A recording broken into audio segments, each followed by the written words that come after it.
Yo la famille, je vous souhaite la bienvenue sur ma chaîne Briche FCB. On se retrouve pour le débrief du match Barça-Séville les gars. 5 buts à 1, une performance assez complète aujourd'hui les gars. On se rassure, un retour de trêve c'est souvent... Dans le passé, il y a souvent eu des difficultés. Les premiers matchs au retour de la trêve, c'est souvent compliqué. Il faut se remettre dans le bain, etc. Ici, on n'a pas vu de différence. Le Barça est rentré très fort dans le match. Comme à son habitude, on a tué le match très tôt. Là, les gars, victoire de 5-1. On est prêt pour le Classico, j'estime. En tout cas, par rapport à la Liga. Il reste le match du Bayern qui va être un test des grands matchs et aussi un coup au moral ou un boost de morale face au Classico. Mais en ce qui concerne le point de vue comptable et strictement l'aspect Liga, on vient de reprendre 3 points d'avance sur le Real. On arrive au Classico avec 3 points d'avance et avec une confiance qui plus est en championnat pour appréhender ce déplacement au Bernabéu, les gars. Une manita aussi, les gars, je pense c'est la 4e de la saison. C'est la 4e fois qu'on arrive à mettre 5 buts en championnat, toutes compétitions confondues. Il y a eu face aux Young Boys, il y a eu ce match-ci, il y a eu le 7-0. Il y a eu plusieurs matchs il y a eu ces 3 matchs où on met 5 buts en fait, les gars. Donc c'est un très bon match. On a pu voir, avant de commencer les points positifs, négatifs, on a pu voir que Iñaki Peña était titulaire. Il a, j'ai pas envie de dire qu'il a rassuré, mais il a pas non plus fait peur. Ses sorties sont un peu... il sort au bon moment, mais ses gestes, ses dégagements, ses réceptions de balles sont un peu hasardeuses lorsqu'il sort de sa surface. Il préfère dégager en touche. Automatiquement, il n'y a pas de prise de risque. C'est pas négatif, c'est pas positif, c'est seulement un commentaire qui est là. Iñaki Peña dans les buts, les gars, donc comme on a pu le dire un peu dans la dernière vidéo, ça nous indique que c'est lui qui jouera contre le Bayern et potentiellement le Classico, les gars. Donc Szczęsny, qui risque de faire ses débuts un peu plus tard dans la saison, on fait confiance à Iñaki Peña. Décision de Flick, j'aimerais croire. Je pense que c'est pour ne pas non plus détruire le joueur mentalement. C'est une décision qu'on peut comprendre. C'est sûr que Szczęsny nous aura amené une sécurité et une assurance derrière, mais on accepte la décision de Flick. Bon, commençons les gars par les points négatifs comme à l'habitude pour s'en débarrasser. Et j'ai l'impression que ça devient une chanson sur cette chaîne. Point négatif et on commence par Baldé. C'est toujours pas, comme je dis, c'est pas qu'il est mauvais, c'est pas qu'il fait un mauvais match, qu'il nous coûte une défaite ou quoi. C'est vraiment sa prise de décision offensive qui me semble être... précipité, il réfléchit pas beaucoup, il est téléguidé dans ses gestes. On sait qu'il va déborder et il se fie beaucoup sur ses qualités physiques. Il réussit à déborder, ne me méprisez pas, il réussit à déborder, sauf que le défenseur sait qu'il va déborder, on sait qu'il va déborder. Il le réussit parce qu'il prend l'adversaire physiquement et qu'il est plus rapide, plus puissant que le défenseur, mais son jeu est prédictible.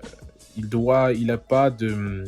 Je trouve qu'il n'a pas assez de variété dans son jeu et comme je le dis toujours, les gars, il est jamais capable de faire la passe à l'intérieur pour les milieux pour essayer de construire. Il veut toujours essayer de prendre la profondeur balle au pied. Et même en termes d'appel, il ne fait pas d'appel dans le dos des défenseurs. Il aime beaucoup demander au pied et pousser le ballon. Il faut qu'il commence à varier son jeu. Ses centres aussi laissent un peu à désirer. Il y a beaucoup de situations où les quelques rares fois où il fait des passes à l'intérieur, c'est après 3-4 touches de balle, l'action est déjà un peu morte. Il revient en retrait et tout. J'ai pu trouver aussi que, étant donné qu'il ne fait pas justement ses passes à l'intérieur, ses combinaisons avec Fati sont pas très pas bonnes, j'ai envie de dire, mais elles sont pas très dangereuses. C'est différent qu'avec Rafinha, où Rafinha est déjà un joueur aussi qui est très versatile, donc ça permet de créer du danger. Le deuxième point négatif que je vais citer, c'est un peu encore une fois, c'est pas un point négatif, je vais être obligé de parler d'Ansu Fati. Je trouve qu'il fait un assez bon match. Il rate une reprise de volée qui prend un peu de l'extérieur. Il a une tête un peu... un centre de Pedri qu'il a une tête juste devant le gardien, il la met dans les gants du gardien. Mais j'ai trouvé qu'il était en jambes quand même, il se propose beaucoup, il donne, il court, il cherche, il veut jouer. Il y a beaucoup de fois où on a ignoré un peu ses appels, je l'ai vu faire quelques petits gestes de micro-frustration qui sont comprenables. Il vient de revenir, il veut marquer, il veut débloquer son compteur et tout. Je pense que ça va venir. J'aurais aimé le voir 90 minutes, il s'est fait sortir à la 80e, 77e environ. Je pense qu'il avait encore du jus, mais c'était aussi pour faire tourner, faire jouer les autres joueurs. Il n'y a rien de mal à ça, seulement, au point de vue personnel, j'aurais voulu le voir 90 minutes. Je pense que sur la fin de match, la dynamique de fin, je pense qu'il aurait pu se produire, il aurait pu se procurer une ou deux occasions de plus, peut-être même planter. Mais c'est pas très grave tout ça. Un autre point négatif que j'ai pu souligner, c'est juste là, on n'a pas vu De Jong, il s'est échauffé, le voyais s'échauffer, mais il n'est pas rentré. c'est pas non plus grave que ça.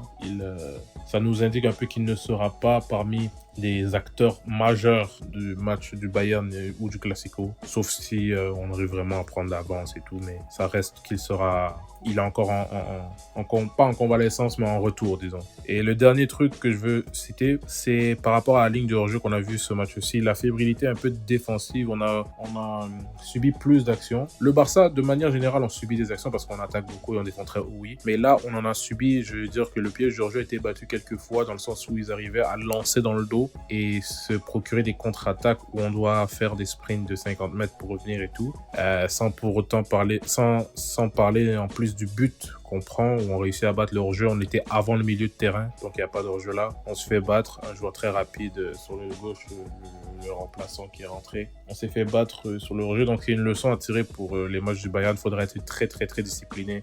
Si on peut le mettre aussi dans le point positif comme négatif, il y a eu un ou deux buts refusés par hors-jeu. On peut le voir comme on veut, on peut le lire comme étant que ça veut dire que la ligne de hors-jeu est très efficace, qu'on l'a réussi, mais aussi on peut le lire comme étant qu'on a concédé justement l'occasion qui permet qu'ils aillent marquer, même si on les bat au hors-jeu, mais on les permet d'avoir cette occasion. Donc c'est quelque chose qui va être à travailler dans les 2 prochains jours, déjà quand on reçoit le Bayern, et face au Real surtout, avec l'Mbappé Vinicius. Même si on sait qu'Mbappé fait un mauvais début de saison, qui va pas très bien en ce moment, c'est pas du tout le moment de lui permettre de se relancer face au Barça en lui donnant 50 mètres pour courir. La même chose pour Vinicius, les gars. Donc on va passer au point positif. Il y en a plusieurs, mais je fais un petit résumé.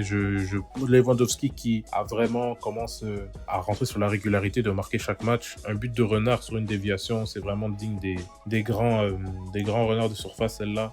Le temps de réaction, la petite déviation parfaite, il est pas hors jeu. De la réussite quand même, parce que le joueur couvre son hors-jeu, mais le geste est remarquable.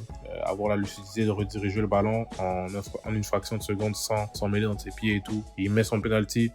Je pense qu'il n'est pas frustré de sortir. Je sais qu'il aurait voulu avoir son triplé, mais lui aussi, son changement lui permet de se reposer. Il va être en forme face à ses anciens coéquipiers du Bayern et face au Real de Madrid aussi. Je vois que aussi un des trucs les plus positifs que j'ai vu, c'est que tout le monde est frais, qu'on ne sent pas qu'on sort d'une trêve internationale où on a eu des gens qui ont voyagé, que les gens sont lourds et tout. Rafinha, même s'il allait jouer au Brésil, il court encore comme d'habitude, plein d'énergie. D'ailleurs, il a eu plusieurs occasions, un but refusé aussi. Il est très dangereux ce gars-là et on sent pas sa fatigue. On sent la fatigue de personne, Lamine Yamal non plus, que ce soit Inigo Koundé, Inigo qui est pas là en trêve, mais vous comprenez, Koundé qui a joué, Barcy qui a joué, que ça soit l'épée, tout le monde. On sent que tout le monde est frais, que le turnover a été fait vraiment dans le but de préserver les gars, et que si, admettons, ce match admettons, on joue le Bayern cette journée-ci, on aurait été capable de continuer avec les titulaires pendant, je pense, 90 minutes. Les joueurs sont en forme. Il n'y a pas de problème avec ça. Un autre point, c'est qu'on a encore une fois, les gars, tué le match très vite. Ça rejoint un peu le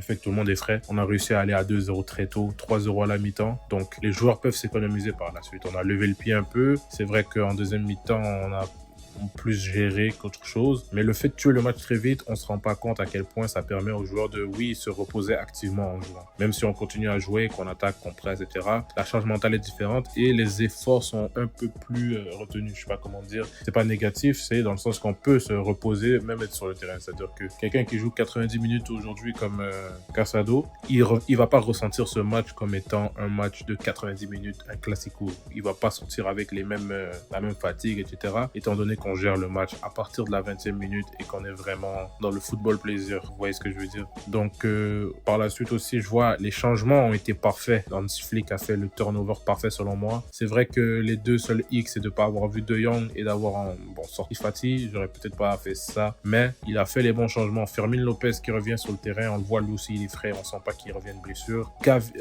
on va en parler plus tard, il fait les bons changements. Fermin qui rentre, on repose Lamine Yamal, on sort Lewandowski. Paul Victor qui rentre, il fait des bonnes actions aussi, il a eu son occasion. Il proposait quand même du jeu. Et on a vu un peu Gérard Martin jouer. Bon, lui, il n'a pas été bon, il n'a pas été mauvais non plus. Les changements ont été excellents. Il y a justement les gars Gavi qui rentrent. une petite ovation pour lui, tout le stade qui l'applaudit, le symbole du brassard, Pedri qui donne le brassard à Gavi, c'est quand même quelque chose de très émotif. Et parlons de lui justement les gars, sa touche de balle elle est très propre. Je vois à un moment il fait une de ses spéciales où il se retourne sur lui-même avec le corps en opposition, impossible de lui prendre le ballon. Il fait ça à la perfection, on dirait on sent pas qu'il revient de blessure. Bon, on l'a pas encore vu face à une opposition très physique, mais il est allé au contact, on lui a donné une faute imaginaire, c'est une reprise parfaite selon moi, mais il est là, mentalement il est là, il va au duel directement sur sa première action, dans sa tête c'est pas comme s'il doit se retenir, c'est parfait les gars, je pense qu'il pourra peut-être engranger quelques minutes face au Bayern si ça se passe bien, la même chose la même chose pour le Classico, mais c'est toujours sans forcer, si on n'a pas besoin, on ne le fera pas les gars, mais c'est une bonne nouvelle de voir que Gavi est de retour et qu'il est prêt à jouer.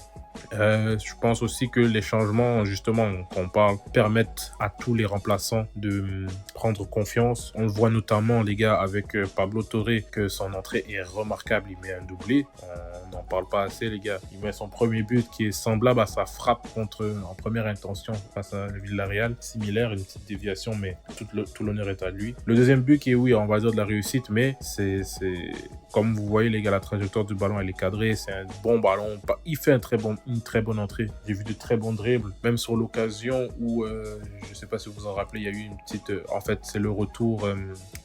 l'occasion de Pau Victor qui revient. Ensuite, il fait un petit contrôle pour détruire le défenseur en première intention dans un petit espace. J'ai bien aimé ça. Pablo Torre qui est un très bon joueur. Et je pense qu'il pourrait... Selon moi, Pablo Torre en ce moment, si c'est sans considérer que Pedri est le suppléant de Dani Olmo en numéro 10, c'est vraiment Pablo Torre qui est le joueur pour ce poste si on a besoin de remplaçants. Je trouve qu'il est très très très utile à ce poste-là, même si peut-être dans certains matchs, quand les oppositions sont physiques, ce sera peut-être pas sa journée. Mais dans des bons matchs de Liga comme ça, il va se faire plaisir, il va nous faire plaisir les gars. Donc en conclusion les gars, c'était le turnover parfait pour le Bayern et on prend de la confiance pour le Classico au niveau comptable et au niveau mental. On est prêt, je pense. On va commencer à préparer le match du Bayern dès maintenant les gars, les repos des joueurs, que ce soit nous sur la chaîne ou le club. On se prépare tout de suite pour le Bayern. On a pris les 3 points de la manière. Les bons joueurs sont rentrés, Fati a joué, Gavi est revenu, Fermin est revenu, on a tourné, on a reposé les bons joueurs. Selon moi les gars, c'est un match parfait. Le seul X c'est oui, d'avoir encaissé. Je me retiens pas trop là-dessus parce que bon, le piège de jeu ne sera pas à efficacité de 100%. On connaît le jeu de flic, on va prendre des occasions, mais on en montrera plus. C'était ça les gars, c'était le débrief. Je vous invite à tous commenter, à tous vous abonner, à me suivre sur les réseaux sociaux. Je suis très actif sur Twitter. Commentez les gars, commentez selon vous qui est votre homme du match aujourd'hui. Je sais qu'officiellement c'était Lewandowski, mais personnellement, je sais pas, je suis très mitigé. J'ai trouvé plusieurs bons joueurs. Bon, c'est logique qu'on donne à Lewandowski vu qu'il est double buteur et tout. Mais dites-moi dans les commentaires les gars, qui vous trouvez a été l'homme du match aujourd'hui. Et je vous dis à très vite pour la suite les gars. On prépare le match du Bayern, ça arrive très vite. Et comme on le sait tous... Visca el Barça! Visca Catalunya! Visca el Barça, sempre. Visca el Barça i visca Catalunya!